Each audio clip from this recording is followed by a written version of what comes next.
नमस्कार, मैं हूं सिरी चंद्रशेखर। शिव शक्ति का 3G सीरीज गॉड, गर्ल्स और गन्स का आखिरी एपिसोड पार्ट 10 में आप सभी का स्वागत है।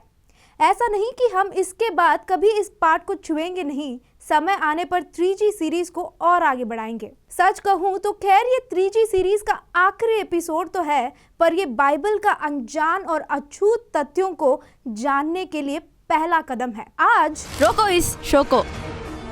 अरे दीदी, तुम समाज में नफरत फैला रही हो। नफरत? और मुझे नहीं पता था कि बाइबल पढ़ के उसको समझाना नफरत फैलाना हुआ। अगर ऐसा ही है तो पहले अपने पादरियों को बोलो कि वे हम हिंदुओं के पास आकर इस नफरत भरी किताब को ना पढ़ें। अरे दीदी, तू बाइबल पूरा नहीं पढ़ी क्या? ओल्ड टेस्टमेंट नहीं, न्यू टेस्टमेंट पढ़ो। ये पत्थरों की पूजा करना छोड़ो और सच्चा परमेश्वर, सच्चा रक्षक को मानो। कौन है वो सच्चा रक्षक? अरे दीदी, यीशु और कौन, जो हमारे पापों को माफ करने आया है। अच्छा, आपका नाम? मेरी। अच्छा मेरी जी, जरा बाइबल खोल के दिखाइए कि यीशु कब कहा कि वो आपके पापों को क्षमा करने इस धरती पर आया है।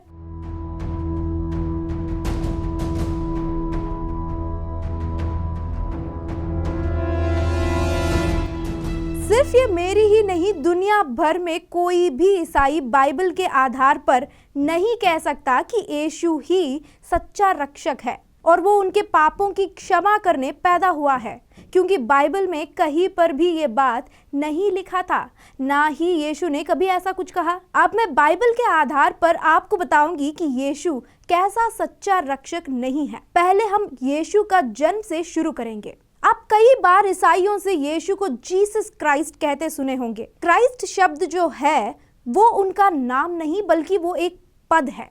क्राइस्ट का मतलब है राजा। जीसस के पीछे इस शब्द को जोड़ा गया था।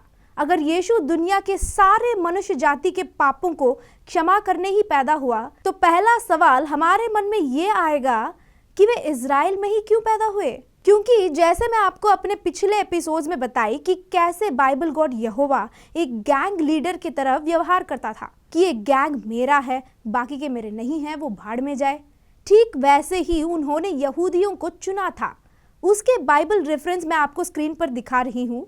बाइबल में कई बार हमें ये बात बाइबल गॉड स्पष्ट करता है कि उन्हें यहूदियों पर विशेष रूप से प्यार था। जब यहूदी मिस्र में आराम से अपना जिंदगी बिता रहे थे, तब मूसा उन्हें बाहर लाकर खूब सारा धन और एक विकसित देश का लोभ दिखाकर कई महीनों तक उनको रेगिस्तान में पैदल चलाया था। इस बीच कई यहूदी भूख के कारण मर गए तो कई धूप के कारण।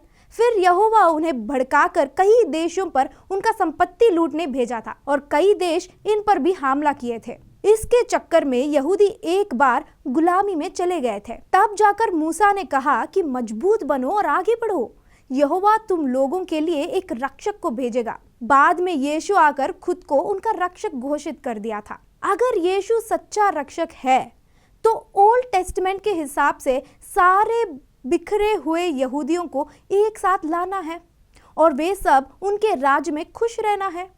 जैसे यीशु ने खुद को राजा ठहराया, पर क्या ऐसा कुछ हुआ?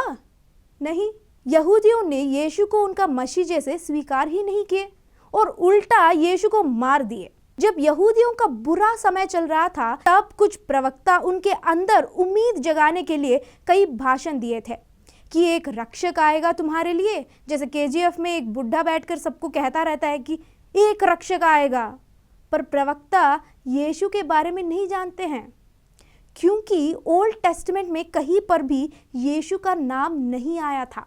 अगर लोगों के पापों को माफ करने के लिए एक इंसान को मरना इतना ही महत्वपूर्ण था, जो कि क्रिश्चियनिटी का मुख्य सिद्धांत है, इसी बात के आधार पर क्रिश्चियनिटी बना था, तो उस चीज को ओल्ड टेस्टमेंट में क्यों नहीं बताया गया? ऊपर से बाइबल गॉड उनके खुद के बेटे को जब त्यागना चाह रहे थे, तो ओल्ड टेस्टमेंट में ही कह देता कि भविष्य में मेरा बेटा आकर मरेगा तुम्हारे पापों को माफ करने के लिए, और वही तुम लोगों का रक्षक है, तुम उसे स्वीकार करो। ये बात क्यों नहीं कहा? ओल्ड टेस्टमेंट में बाइबल गॉड यहोवा सारे अवांछित बातें बताई कि एक कुष्ठ रोगी का कपड़े कैसे फाड़ना चाहिए, किस पक्षी को खाना चाहिए और किस पक्षी को नहीं खाना चाहिए, इतने सारे बातें बताने वाला इस बहुत ही विशेष बात को, जो लाखों लोगों को उम्र भर का स्वर्ग या नरक तय करने वाले बात को क्यों नहीं बोला? उसको छोड़ के भेड़ के ऊन के बारे में, उसको काटने के तरीके के बारे में बोला। यह है पहली बात।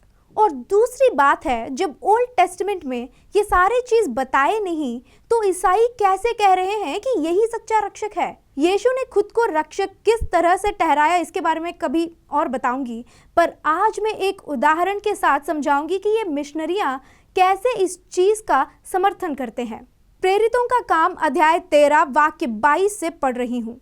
फिर उसे अलग करके दाऊद को उनका राजा बनाया, जिसके विषय में उसने गवाही दी कि मुझे एक मनुष्य यीशु का पुत्र दाऊद मेरे मन के अनुसार मिल गया है, वही मेरे सारे इच्छा पूरी करेगा।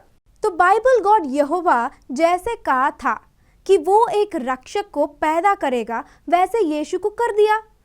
अब आप ध्यान से सुने, ये सारे बातें कब कही गई है या लिखी गई? यीशु मरने के कई साल बाद ये सारे बातें कही गई।